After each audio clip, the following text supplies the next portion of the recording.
invite you to put your hands together.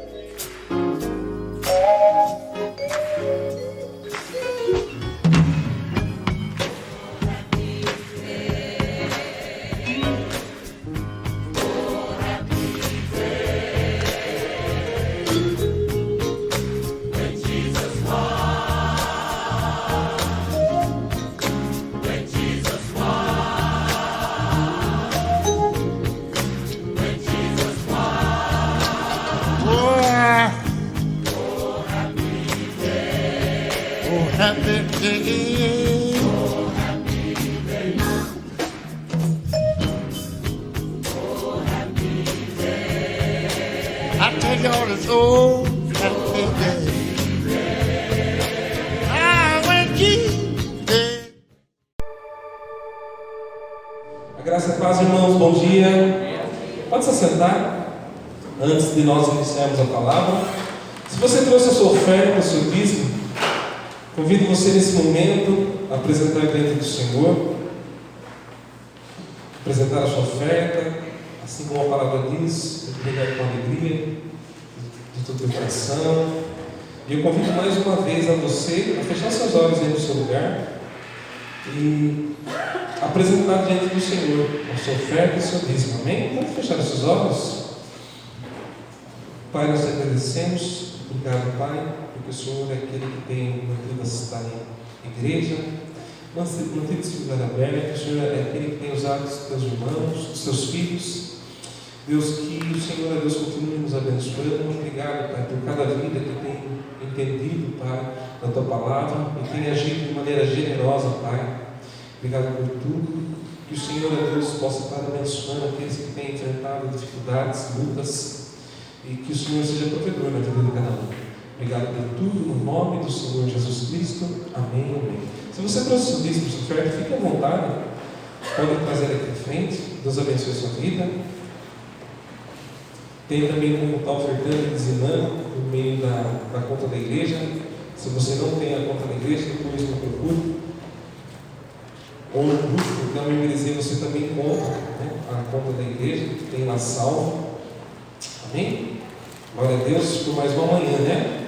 Irmãos, vamos lá. Eu acredito que um dos grandes problemas que nós temos enfrentado hoje no contexto evangélico, e talvez seja o mais agravante, é a falta de conhecimento bíblico.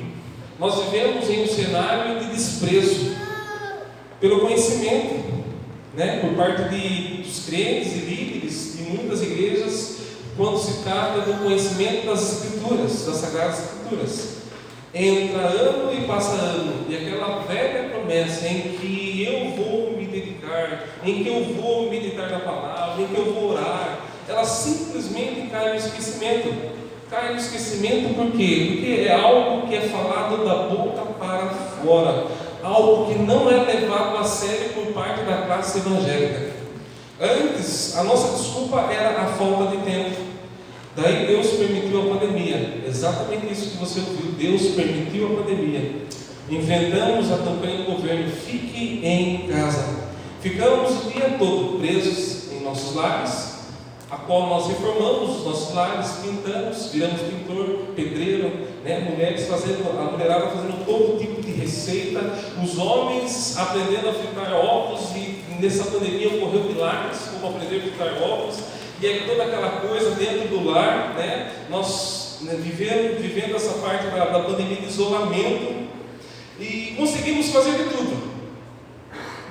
Agora, orar, ler a palavra de Deus, estudar a Bíblia com a família, você já sabe a resposta. Aí faltou vigor, faltou disposição. Interessante que a Bíblia, ela ficou mais pesada que um saco de cimento.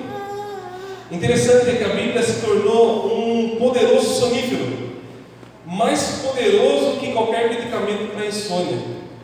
E o interessante é que para outras coisas varamos à noite. O problema da falta de conhecimento bíblico, igreja, ou seja, ter um conhecimento superficial de quem é Jesus, nos leva a diversos tipos de erros e pecados. E interessante que a falta de conhecimento bíblico nos leva à distorção do Evangelho.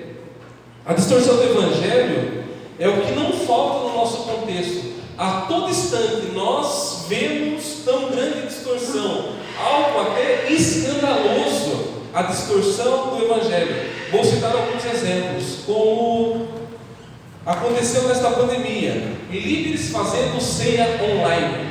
Isso não é bíblico, porque a ceia, ela precisa ser feita com a união presencial da Assembleia dos Santos, ou seja, a igreja reunida. Ceia online, algo criado pelo homem, não existe isso. Outra coisa, crentes que fazem da oração um Deus. E quando falo que os crentes fazem da oração Deus, é quando muitos crentes dizem, nossa, que oração forte. E não é Deus que é forte, é a oração que é forte. Crentes que carregam o famoso óleo ungido. Pense em óleo poderoso. Irmão, unja o seu carro com esse óleo poderoso que ninguém vai bater. É o óleo que tem poder. E não Deus. Sendo que a Bíblia se refere ao óleo como um medicamento. Crentes que dizem assim, pastor, ora por mim. Puxa, eu estou sendo humilhado no meu serviço, estou sendo humilhado pelos meus amigos, olha, estou sendo humilhado na minha família, mas eu creio, pastor, porque a Bíblia diz assim que os humilhados serão exaltados.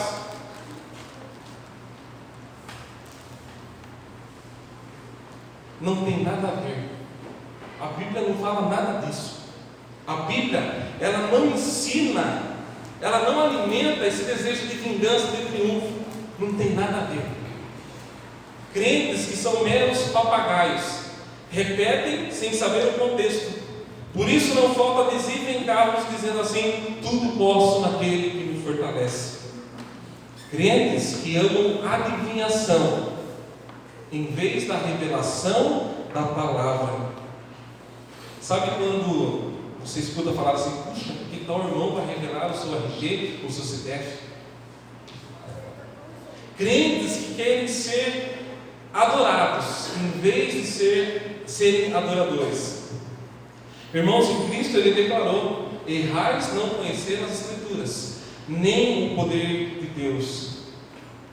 Muitos cristãos carregam consigo apenas aquele conhecimento que adquiriram na sua conversão. E se passaram alguns anos e eles continuam nesse leitinho morno espiritual, raso.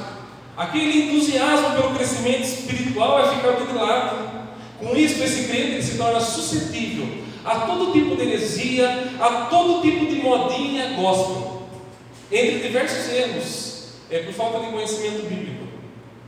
Tem um que me chama a atenção, e eu vou titular ele como caricatura. O que é caricatura? Caricatura significa reproduzir algo deformado.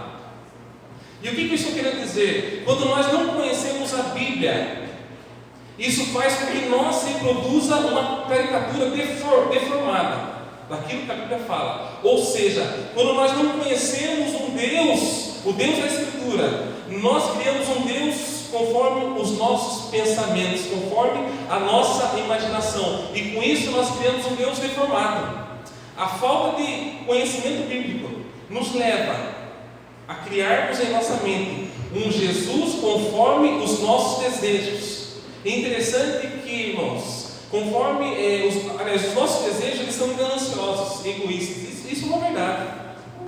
Com isso nós fazemos de Jesus um gênio da lâmpada, a qual ele é obrigado a fazer aquilo que nós pedimos. Ele é obrigado a atender às nossas orações, às nossas súplicas, às nossas petições, conforme a nossa vontade. E não é isso que muitos fazem, gritam, Jesus, eu estou dizendo, eu determino, você precisa fazer, você deve fazer, como se Jesus fosse um empregado, como se fosse apenas esfregar a Bíblia e ele saísse, aparecesse, atende meu pedido. E o que não falta no nosso contexto é irmãos que acreditam que o Espírito Santo é uma energia, ou um poder que emana de Deus, que vem de Deus. O Espírito Santo é um poder, como o Mortal Kombat, Street Fighter. Vocês conhecem vários pastores de metralhadora, pastor Ryu, e assim vai. Irmãos, o Espírito Santo é Deus. Parece brincadeira, mas é real. Tem irmãos que não conseguiram entender ainda que o Espírito Santo é Deus, não é um poder.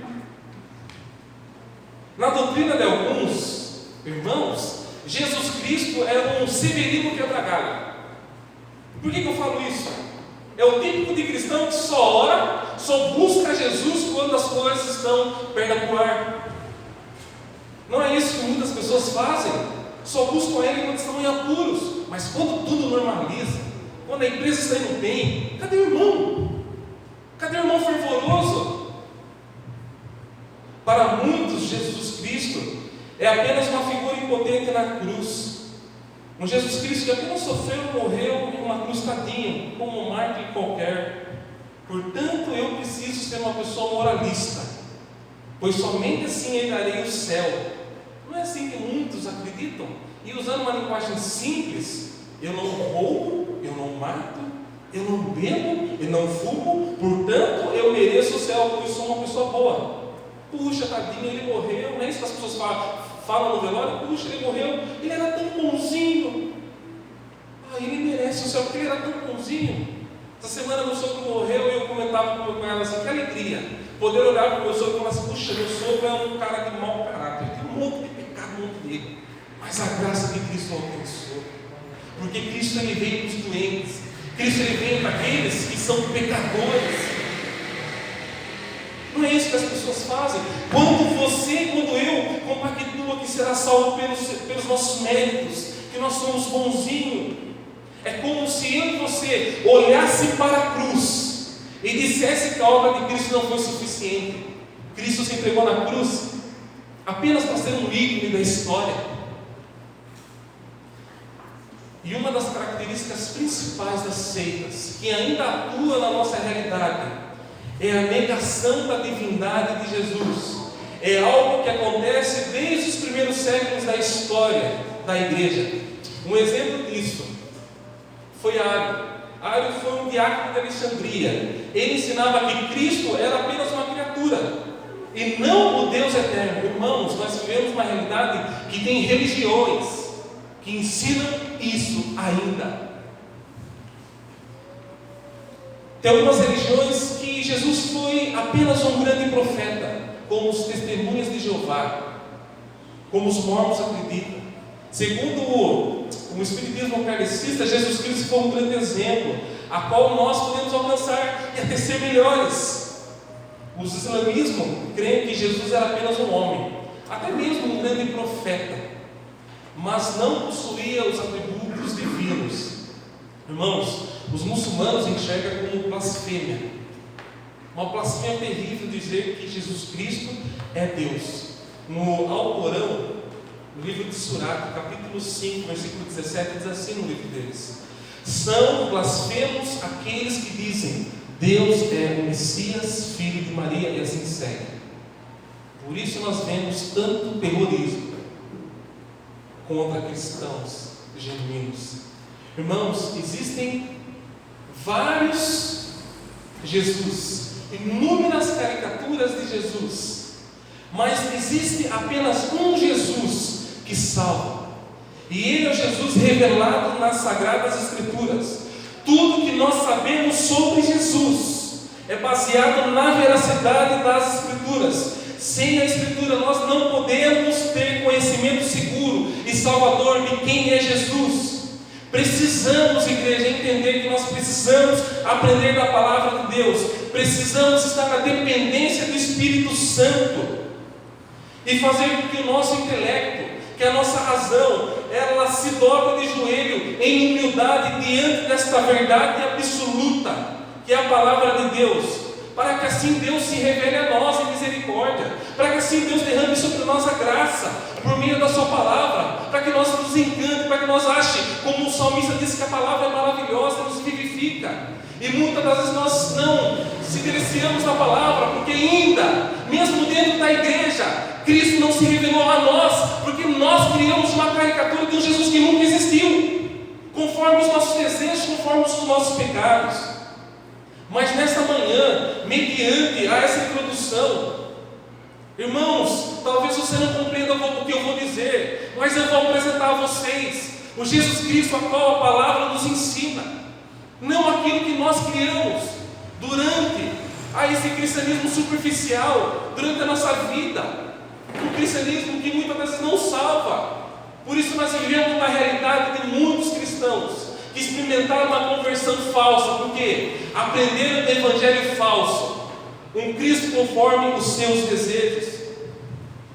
E nesta manhã o tema da mensagem é as duas naturezas do Salvador. E eu convido a você a abrir sua Bíblia comigo em Mateus capítulo 1. Nós vamos ler do versículo 18 ao versículo 25.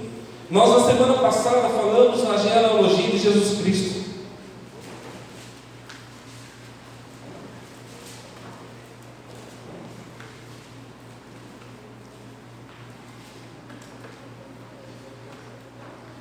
Mateus capítulo 1, tá, irmãos? Falei errado, tá? Mateus capítulo 1, versículo 18 ao 25. Mateus capítulo 1, versículo 18 ao 25, tá?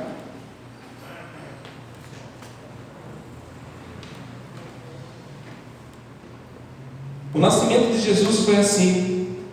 Maria, sua mãe, estava comprometida a casar-se com José, mas antes de se unirem, ela achou-se grávida pelo Espírito Santo. José, seu marido, era um homem justo e não queria expô-la à desgraça pública. Por isso decidiu se separar-se dela secretamente. Tendo José isso em mente, um anjo do Senhor apareceu em sonho dizendo: José, filho de Davi, não temas receber Maria, tua mulher, pois o que nela foi gerada é do Espírito Santo. Ela dará à luz a um filho, a quem darás o nome de Jesus, porque ele salvará seu povo dos seus pecados. Tudo isso aconteceu para que se cumprisse o que o Senhor havia declarado pelo profeta: a virgem engravidará e dará à luz a um filho, a quem chamarão Emanuel, que significa Deus conosco. Despertado do sono, José fez o que o anjo do Senhor lhe ordenou e recebeu sua mulher, mas não a conheceu na intimidade, enquanto ela não deu à luz um filho, e deu-lhe o nome de Jesus. Amém? Pode se sentar. O nascimento de Jesus revela a qualidade excepcional de sua pessoa e vida. No centro da história está a mãe de Jesus, Maria. A respeito de Maria, nós devemos nos atentar a alguns fatos. Em primeiro lugar, ela era virgem quando engravidou. O texto aqui, que nós acabamos de ler, afirma claramente que ela ficou grávida por obra do Espírito Santo e não do seu noivo José. Os dois ainda não haviam coabitado quando ela achou-se grávida pelo Espírito Santo. Quando Maria recebeu o anúncio do anjo Gabriel, ela respondeu ao anjo Gabriel: como vai ser isso? Como hei de ficar grávida? Pois eu nunca tive relação alguma com o homem. O Espírito Santo, de uma obra sobrenatural, foi o agente da concepção de Jesus.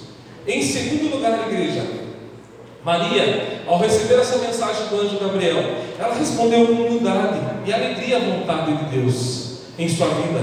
Ela louvou ao Senhor. Se nós abrirmos essa Bíblia em Lucas capítulo 1, depois você pode ler na sua casa, versículo do 46 a 47, nós vemos que Maria chamou de meu Salvador, mostrando que ela entendeu sua própria necessidade como pecadora. Ela sabia que o Messias que estava sendo gerado nela também seria o seu Salvador.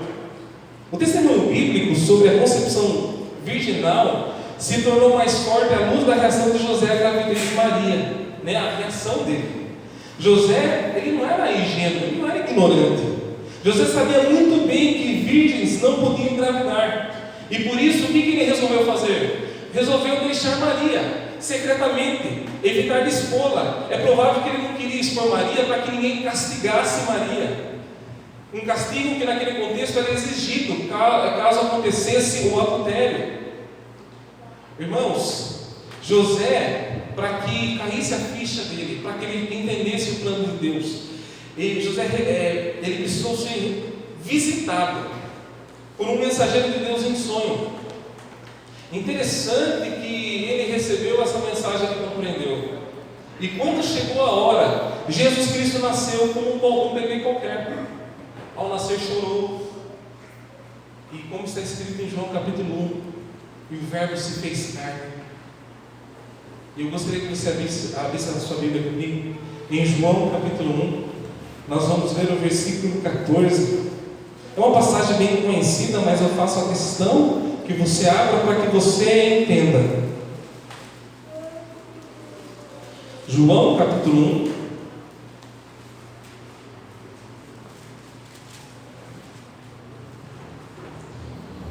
versículo 14 diz assim: e o verbo se fez carne e habitou entre nós, pleno de graça e de verdade. Vimos sua glória, como a glória do unigênito do Pai. Irmãos, a sua concepção foi sobrenatural, mas o nascimento de Jesus foi algo normal, como qualquer bebê que nasce. Ele era apenas ali como um recém-nascido qualquer. Ele precisava de roupas para não sentir frio. E a Bíblia nos diz em Lucas que Maria usou de faixas para cobri-lo, para aquecer o corpo de Jesus. E ali a história nos conta que Jesus, como uma criança normal, ele cresceu fisicamente e cresceu intelectualmente. O verbo se fez carne.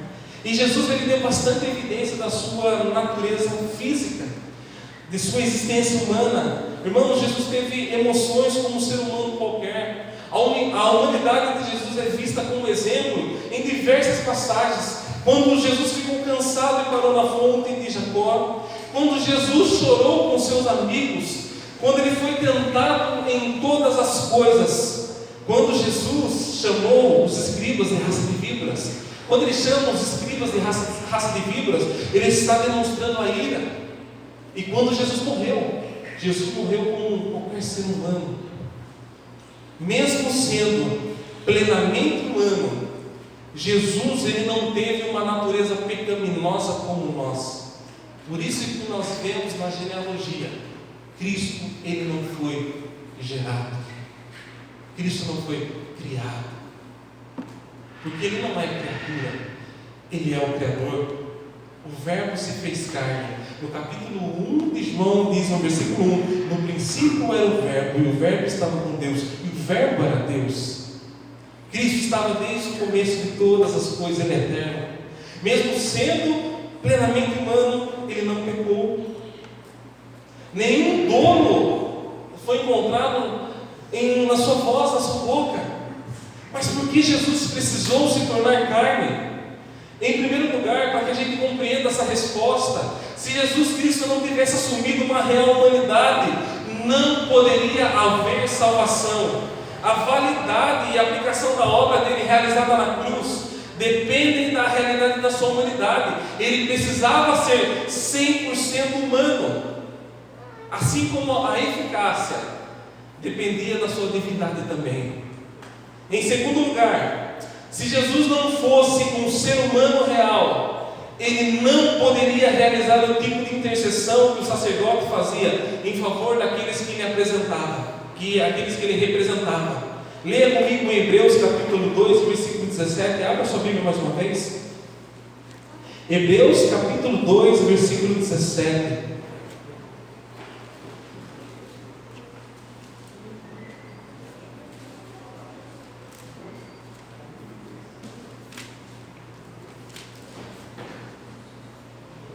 Esta palavra é maravilhosa, essa mensagem é maravilhosa. Hebreus capítulo 2, versículo 17 diz assim: por essa razão era necessário que em tudo se tornasse semelhante a seus irmãos, para que viesse a ser um sumo sacerdote misericordioso e fiel nas coisas que dizem a respeito a Deus, a fim de fazer propiciação pelos pecados do povo. Foi necessário que ele se tornasse semelhante a nós. Em terceiro lugar, se Jesus era humano, Ele havia sido tentado como nós, em todas as esferas da nossa vida. Para quê? Para que Ele pudesse compreender aquilo que nós temos passado e poder nos ajudar nas nossas lutas. Aí em Hebreus capítulo 2, se você andar mais um versículo, o versículo 18, você vai ver que a palavra fala assim: porque naquilo que Ele mesmo sofreu, ao ser tentado, pode socorrer os que estão sendo tentados. Ou seja, igreja, Ele é aquele que pode nos socorrer no momento da tentação. E o Verbo se fez carne. Irmãos, Jesus se fez carne, ou seja, se tornou uma natureza humana. A encarnação lhe trouxe um corpo real, que não podia apenas ser visto, mas podia ser tocado, podia ser ouvido. Assim como Tomé tocou, um corpo passível de sofrimento, de morte, de ressurreição.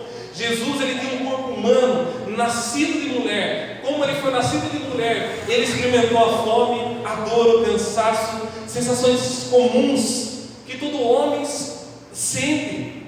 Quando o Filho de Deus assumiu a natureza humana, ele se tornou uma alma vivente.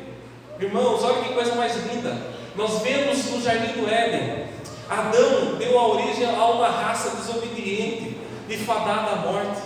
Mas Jesus Cristo, ele se tornou homem e foi considerado o iniciador de uma humanidade nova e redimida. Pela desobediência, lá no Jardim do Éden, Adão introduziu o pecado à morte, mas pela obediência de Jesus Cristo como homem, ele fez com que a graça fosse reintroduzida, a vida eterna. Jesus conquistou aquilo que Adão perdeu. A plena humanidade de Jesus Cristo é necessária para a plena redenção do homem. Irmãos, embora fosse plenamente humano Jesus é mais do que um ser humano. Em conclusão, Jesus é Deus. Jesus é apresentado como um Cristo, ou seja, o Messias, um título que remete à representatividade do próprio Deus. Nós vemos no Novo Testamento Jesus Cristo tem como título Senhor. Senhor no grego, Kyrios, uma palavra que aparece mais de 700 vezes no Novo Testamento, indicando que Jesus é o próprio Deus no exercício de toda a criação. Jesus é a imagem do Deus invisível. Ele é a exata expressão de Deus. Nele habita toda a plenitude. Jesus Cristo é Deus, pois somente Deus pode salvar. Somente Deus pode vencer o poder do pecado e trazer pecadores à vida eterna. Todos nós estávamos escravizados debaixo do pecado. Nenhum ser humano pode salvar outro ser humano. Nenhum pai pode salvar o seu filho. Nenhum filho pode salvar seu pai. Apenas o Criador pode redimir seres humanos. O Novo Testamento, irmãos, revela Jesus como Salvador. Com isso, enfatizamos que apenas Deus pode salvar. Jesus é o Deus encarnado que salva pecadores. Jesus, assim como nós cantamos, assumiu a condição humana com a finalidade de salvá-la. Jesus se tornou aquilo que somos, para que pudéssemos ser aquilo que Ele é, Filho de Deus, se tornar Filho. Jesus é verdadeiro Deus com o Pai e com o Espírito Santo. Em graça se uniu sua natureza divina à natureza humana. Uma natureza que não se mistura. Ele é 100% homem, mas é 100% Deus, 100% divino. É um mistério essa encarnação. Somente tal humilhação por amor a nós poderia salvar pecadores e renová-los à imagem de Deus. Irmãos, se Cristo não fosse Deus, então o seu sacrifício não poderia ser expiatório. Se Cristo não fosse Deus, Ele não teria ressuscitado. Jesus Cristo tinha duas naturezas, a humana e a divina. Aquele que tem a forma de Deus, como Filipenses fala, se tornou em forma de servo. E Jesus faz uma declaração muito importante, e esse é o motivo da pregação nesta manhã. Em João capítulo 8, versículo 24, ele fala assim: por isso vos disse que morrereis em vossos pecados, porque se não credes que eu sou, morrereis em vossos pecados. E vou explicar o que Jesus Cristo está querendo dizer. Quando Moisés perguntou a Deus qual é o seu nome, Deus respondeu: eu sou. Deus respondeu: meu nome é eu sou. Jesus, em João capítulo 8, versículo 24, ele está dizendo aos fariseus: eu sou Deus. Se vocês não creres que eu sou Deus, vocês morrerão em vossos pecados. Cristo deixa bem claro que o homem precisa crer nele como eu sou, ou seja, como Deus, o Deus eterno, o Deus imenso, infinito, onipotente, onipresente. Caso contrário, morrerão em seus pecados. Uma leitura que eu fiz no velório do meu sogro foi assim: Cristo diz assim: eu sou a ressurreição. Jesus está dizendo: eu sou Deus que morreu, mas ressuscitou. Eu sou a ressurreição e a vida. E aquele que crer em mim como Deus e não como profeta, e crer em mim não como um guru, e crer em mim não como um Papai Noel, e crer em mim não como um gênio da lâmpada, e crer em mim como Deus. Jesus disse: eu sou a ressurreição e a vida, e aquele que crer em mim, ainda que esteja morto, viverás, porque Ele é Deus. E Ele finaliza dizendo aos discípulos assim: vocês creem nisso? E eu pergunto para vocês: vocês creem nisso? Criamos uma caricatura de Jesus que não corresponde à Bíblia, e essa caricatura pode nos levar ao inferno. Jesus não somente revela quem é Deus. Quando ele foi abordado por uma pergunta pelo seu discípulo: mostra-me o Pai. Os discípulos também não compreenderam em certo momento. Em sua natureza humana, Jesus, ele nos mostrou como viver no poder do Espírito, a imagem de Deus em qual nós somos criados. Jesus Cristo é Deus e homem. A sua encarnação, e especialmente a sua morte na cruz, tem valor infinito para todos os que nele creem por meio da fé em Jesus Cristo. Somos justificados pela graça, tendo o perdão dos nossos pecados e plena comunhão com Deus. Irmãos, e Jesus se preocupava com isso.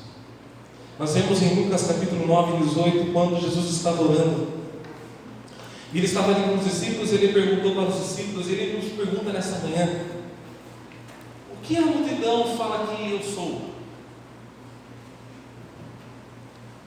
E alguns discípulos falaram assim: alguns dizem que tu és João Batista, outros Elias, outros dizem, Jesus, que você é um dos profetas do passado que ressuscitou. Vivemos uma realidade, irmãos, inclusive igreja evangélica, mostrando um Jesus que não é o Jesus das Escrituras, um Jesus criado pelo seu sentimento egoísta, pelo seu sentimento ganancioso, um Jesus que não é o que a Bíblia nos fala. E Jesus está perguntando: ei, discípulos, o que a multidão está dizendo quem eu sou? E quando nós nos deparamos com essa pergunta, é uma pergunta que nós precisamos repetir, porque Jesus olhou para os discípulos e perguntou: e vocês? O que vocês dizem quem eu sou? Quem eu sou para vocês? E nós vemos no decorrer que Pedro se levanta e diz assim: tu és o Cristo de Deus. Aí você pergunta: puxa, então Pedro de fato conhecia. Não é que Pedro conhecia, não foi pelo intelecto que ele conseguiu compreender, mas foi porque Jesus se revelou a ele, porque homem algum não tem capacidade. homem algum, pelo seu próprio intelecto, tem capacidade de conhecer de fato quem é Deus, a não ser que Deus se revele a ele.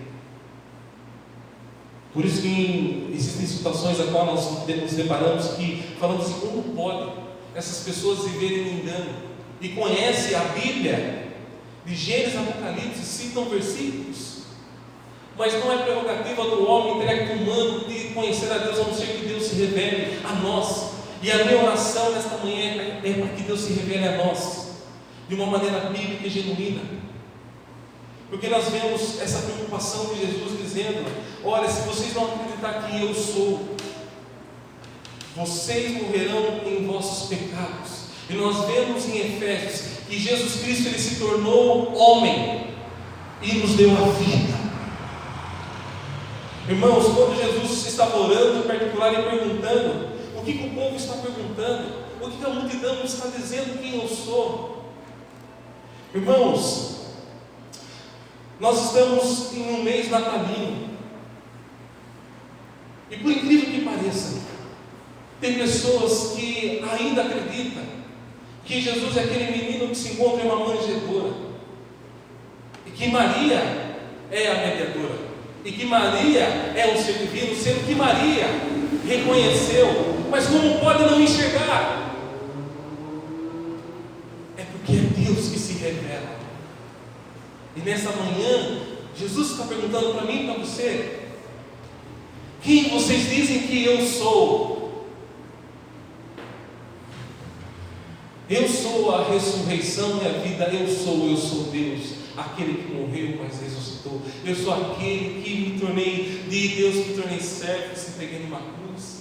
E aquele que crê em mim como eu sou, ainda que esteja morto, viverás. E você crê nisso? Irmãos, nós precisamos ter a humildade de meditar na palavra do Senhor. E quando fala humildade, é se dobrar a esta verdade do Senhor, deixar a nossa razão, aquilo que muitas das vezes nós aprendemos de maneira equivocada, deixar de lado e deixar com que a palavra, a verdade, se prevaleça sobre as nossas verdades. Porque se você não se dobrar, a tua verdade te levará ao inferno. Porque só existe uma verdade, só existe um caminho. Existem vários caminhos, mas só um nos leva ao Pai: Jesus Cristo. E eu finalizo dizendo uma passagem bíblica em 1 João capítulo 2, versículo 23, que diz assim: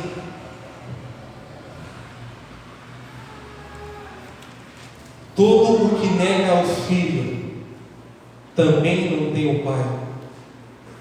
Aquele que confessa o Filho também tem o Pai. Eu convido a você a fechar seus olhos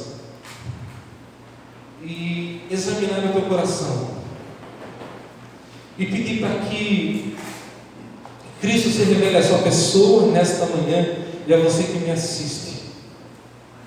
A palavra do Senhor diz assim em Romanos que aquele que confessar o Senhor, confessar a Jesus como o Senhor, ou seja, como Deus Criador, será salvo. Que nessa manhã você possa abrir o teu coração e de maneira verdadeira falar com o Senhor e pedir: Senhor, se revela a mim como o Senhor se revelou a Pedro. Deus, que a tua misericórdia esteja sobre nós. Que o Senhor, Deus, se revele a nós. Que a tua palavra, Senhor, traga, Pai, sobre a cada vida uma clareza, Pai, de quem tu és. Quem tu és. Senhor, talvez nós estejamos aqui como a multidão.